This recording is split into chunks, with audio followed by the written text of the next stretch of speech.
On March 23rd of 2019, both my sons were in a severe car accident with a drunk driver, I should say.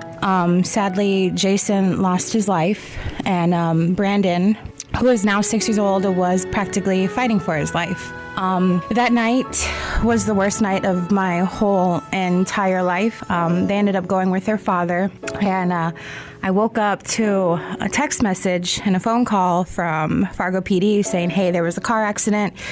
So in my eyes, I thought, hey, you know what, car accident, I need to go somewhere and pick up my kids. Come to find out that Jason was already in surgery at Sanford's Children's Hospital, and Branden was basically on life support and medical-induced coma. My world completely flipped upside down that day and has never really been the same since. Everybody, the firefighters, the ambulance, everybody that was there that was trying to help my son, I thank all of you from the bottom of my heart. Not afraid to cry every once in a while, even though going on with you gone still upsets me. There are days every now and again I pretend I'm okay, but that's not what gets me.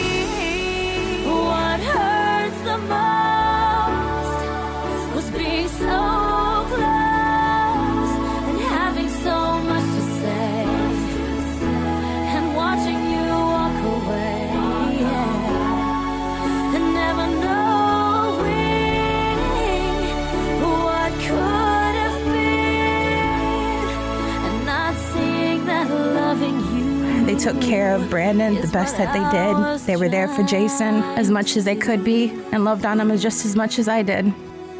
When everything started coming together and I was getting little bits and pieces of exactly what happened with my boys, I was numb, completely numb. I mean, of course there was anger, definitely sadness and everything, but just practically I felt like I was in a dream. I felt like still, and to this day, I feel like it's just a dream and I'll be able to see my boy again, and but it's just reality. It's a sad reality that I live in. Just praying and wishing that it was me in those beds and not them.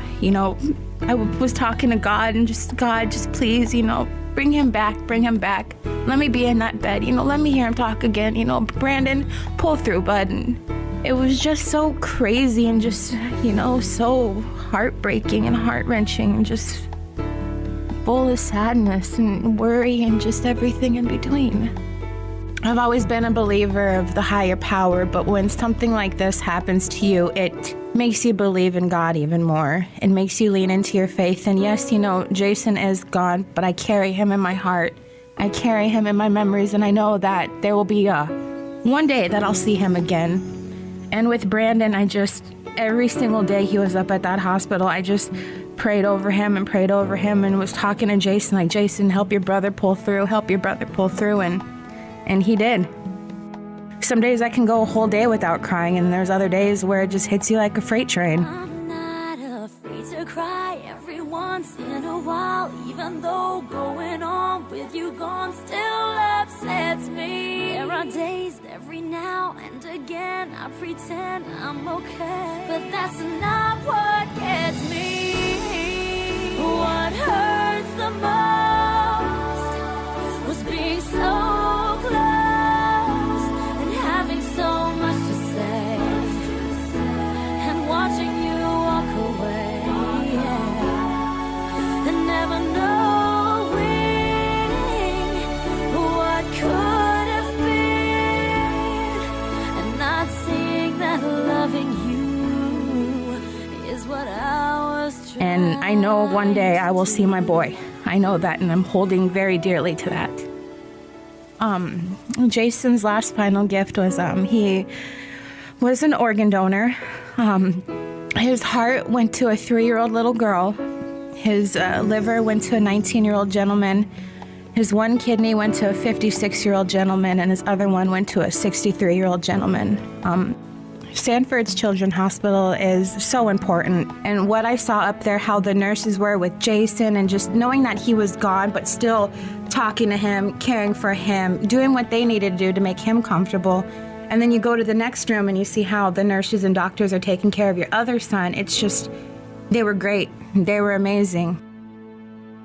happened so quick. I mean, I had my children 1:30 that afternoon, and by 7:30 something, I don't remember the exact time, you know, they were in a car accident and Jason was already gone. Like, you never think it's going to be me. It's going to be me. But in this situation, it was me. And I've been affected since then, and same with my family. You know, we'll never be the same. You have to find the new normal, if that's the right word to use. But things at the same exact time, though, will never be normal again, because, you know, you're always missing that part of you. I miss him every day. Not a day goes by that I don't think about my son.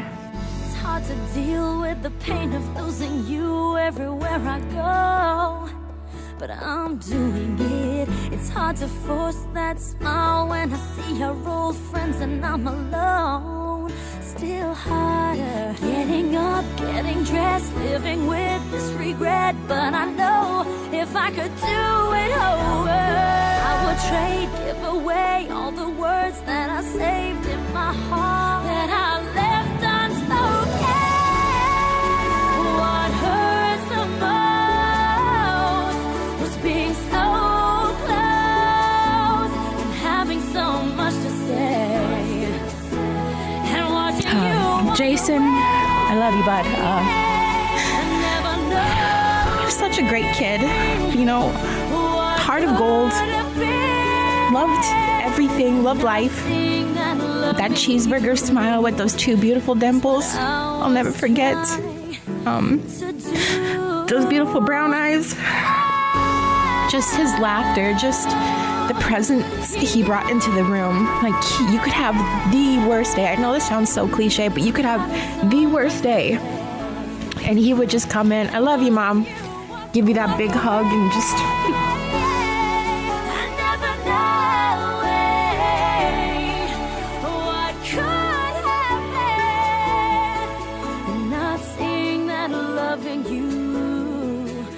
What I was trying to do. What hurts the most? Not only do I want to thank the hospital, I want to thank the community. You guys have pulled me through one of my darkest times in my whole entire life, and it's just so heartwarming that the community, the city of Fargo, Moorhead, has wrapped their arms around me with prayers, with everything, just saying, hey, if you need me, I'm here. And I appreciate every single one of you, whether I know you in person, whether I know you on Facebook, or whether I haven't met you.